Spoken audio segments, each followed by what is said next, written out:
Assalamualaikum warahmatullahi wabarakatuh. Yang terhormat Bapak Daris Hardianto, SPD MPD, selaku dosen pengampu mata kuliah Bahasa Indonesia, dan teman-teman semua yang saya cintai dan saya banggakan. Pada kesempatan kali ini, saya akan mempresentasikan hasil karya tulis ilmiah saya yang berjudul Pengaruh Kandungan Kafein dalam Minuman Terhadap Kinerja Otak. Sebelumnya, izinkan saya memperkenalkan diri terlebih dahulu. Saya, Zalfa Salas Amanah, dengan NIM 2106988. Pokok pembahasan yang akan dibahas pada presentasi kali ini ialah abstrak, pendahuluan, metode penelitian, hasil dan pembahasan, serta kesimpulan. Penelitian ini berfokus pada pengaruh kandungan kafein dalam minuman terhadap kinerja otak, sekaligus melihat efek samping yang timbul dan bagaimana cara mengatasi efek samping tersebut. Metode penelitian yang digunakan ialah metode survei dengan tipe cross-sectional survey, dengan partisipan para pelajar dari jenjang SMA hingga mahasiswa baru S1 dengan rentang umur 18 hingga 20 tahun. Sebagian besar orang percaya bahwa dengan meminum kopi dapat menghilangkan rasa kantuk dan bahkan dapat membuat seseorang begadang untuk waktu yang lama. Namun, terdapat pula kasus pada beberapa orang di mana mereka tetap merasa mengantuk sekalipun telah meminum kopi dan bahkan merasakan efek samping. Seperti yang telah kita tahu, kandungan kafein dalam kopilah yang dapat membuat seseorang tidak merasa mengantuk dan tetap bersemangat. Namun memang, efek yang timbul dari kafein itu sendiri akan berbeda-beda pada setiap orang. Seperti yang dikatakan oleh Marlene Cornelis, seorang peneliti kafein dari Universitas Chicago, di mana ia menemukan adanya faktor genetik bawaan yang ikut mengatur asupan kafein dalam tubuh kita. Selain itu, kafein dapat berpengaruh terhadap kinerja otak, seperti yang dikatakan oleh Volkow pada tahun 2015, di mana ia mengatakan bahwa setelah seseorang meminum minuman berkafein, kafein akan menambah jumlah reseptor pada otak kita yang dapat menerima molekul dopamin, sehingga membuat seseorang merasa lebih segar dan lebih bersemangat. Menurut Ernest pada tahun 2010, kafein merupakan turunan dari metilxanthin yang terdapat pada teh, kopi, dan coklat. Dan menurut Pasiak pada tahun 2008, otak merupakan nama umum untuk semua yang terisi di dalam kepala. Metode penelitian. Metode penelitian yang digunakan ialah metode survei tipe cross-sectional survey. Survei sendiri berasal dari bahasa Latin yang terdiri dari dua suku kata, yaitu suku kata sur dan suku kata vei, di mana sur berasal dari kata super yang berarti di atas atau melampaui, dan suku kata vei berarti melihat. Jadi dapat disimpulkan bahwa survei berarti melihat di atas atau melampaui.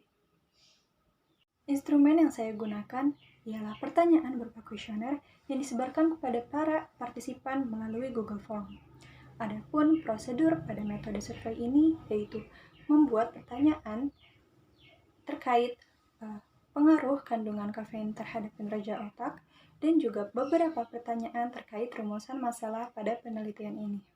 Setelah pertanyaan selesai dibuat, sebarkan kuesioner kepada para partisipan, lalu kumpulkan data atau informasi segera setelah para partisipan menjawab pertanyaan.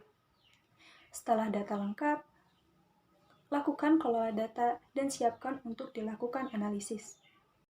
Partisipan pada penelitian ini berjumlah 51 orang yang merupakan para pelajar jenjang SMA hingga mahasiswa baru S1 dengan rentang umur 18 hingga 20 tahun yang mengkonsumsi minuman berkafein. Hasil dan pembahasan. Dari data yang telah dikumpulkan melalui metode survei ini, didapatkan hasil bahwa terdapat 38 orang yang mengkonsumsi kafein sebanyak 1-2 kali dalam seminggu dan 10 orang yang mengkonsumsi kafein sebanyak 3-5 kali dalam seminggu, serta 2 orang yang mengkonsumsi kafein sebanyak 6-7 kali per minggu. Dengan jenis minuman yang dikonsumsi berupa kopi sebanyak 34 orang, teh sebanyak 36 orang, serta coklat sebanyak 21 orang, dan juga soda sebanyak 2 orang. di mana satu orang dapat mengkonsumsi lebih dari satu jenis minuman berkafein. Lalu pada tabel kedua, pengaruh yang ditimbulkan setelah mengkonsumsi minuman berkafein, terdapat 18 orang yang merasa lebih fokus dan menjadi tidak mengantuk, lalu terdapat 33 orang yang merasa biasa saja dan tidak mendapatkan pengaruh apapun. Serta terdapat 32 orang yang merasakan efek samping dan 19 orang yang tidak merasakan efek samping.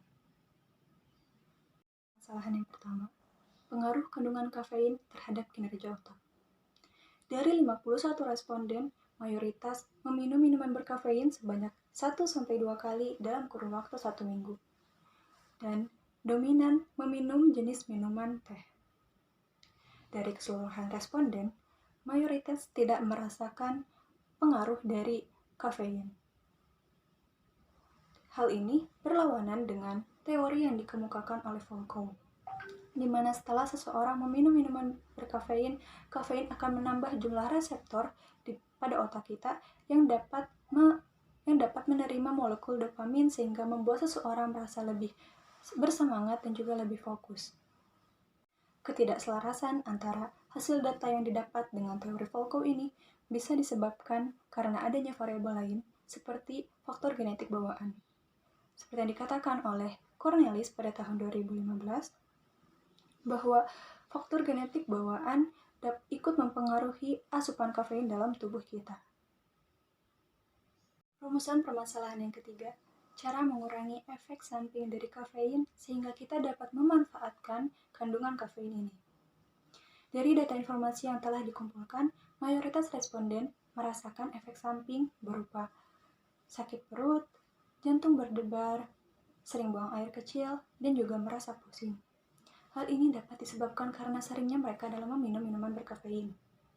Karena seperti yang dikatakan oleh Yonata dan Saradi pada tahun 2016, jika kita meminum minuman berkafein dalam jumlah yang banyak dan rutin, dapat mempengaruhi sistem kardiovaskular. Itulah mengapa seseorang dapat merasakan jantungnya berdebar apabila meminum minuman berkafein dalam jumlah yang banyak. Selain itu, seorang psikolog klinis dari American University juga mengatakan bahwa mengkonsumsi kafein dalam jumlah yang banyak dapat menimbulkan dampak yang negatif seperti mual, gejala mirip flu, dan juga keletihan yang berlebihan. Oleh karena itu, kita tidak boleh meminum minuman berkafein dalam jumlah yang banyak. Cukuplah meminum dengan dosis yang secukupnya. Karena bila kita meminum dengan dosis yang cukup, kafein dapat memberikan manfaat kepada kita, seperti mencegah menurunnya kemampuan kognitif dan juga mencegah penyakit Alzheimer di kemudian hari. Kesimpulan, dari penelitian yang telah dilakukan, dapat disimpulkan bahwa terdapat pengaruh dari kandungan kafein dalam minuman terhadap kinerja otak. Namun memang, terdapat beberapa orang yang tidak merasakan pengaruh sekalipun telah meminum minuman berkafein. Hal ini dapat disebabkan karena adanya faktor genetik bawaan dari individu tersebut. Selain itu, terdapat pula efek samping dari meminum minuman berkafein. Hal ini dapat disebabkan karena seringnya seseorang dalam meminum minuman berkafein. Selain itu dapat juga dikarenakan adanya perbedaan gen dalam tubuh setiap orang, sehingga terdapat perbedaan pula dari reaksi tubuh terhadap kafein.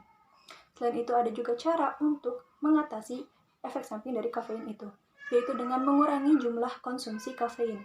Karena jika kita mengkonsumsi dalam jumlah yang cukup, kafein dapat bermanfaat bagi tubuh kita, seperti dapat mencegah menurunnya kemampuan kognitif dan juga dapat mencegah penyakit Alzheimer di kemudian hari.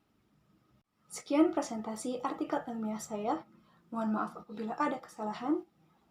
Wassalamualaikum warahmatullahi wabarakatuh.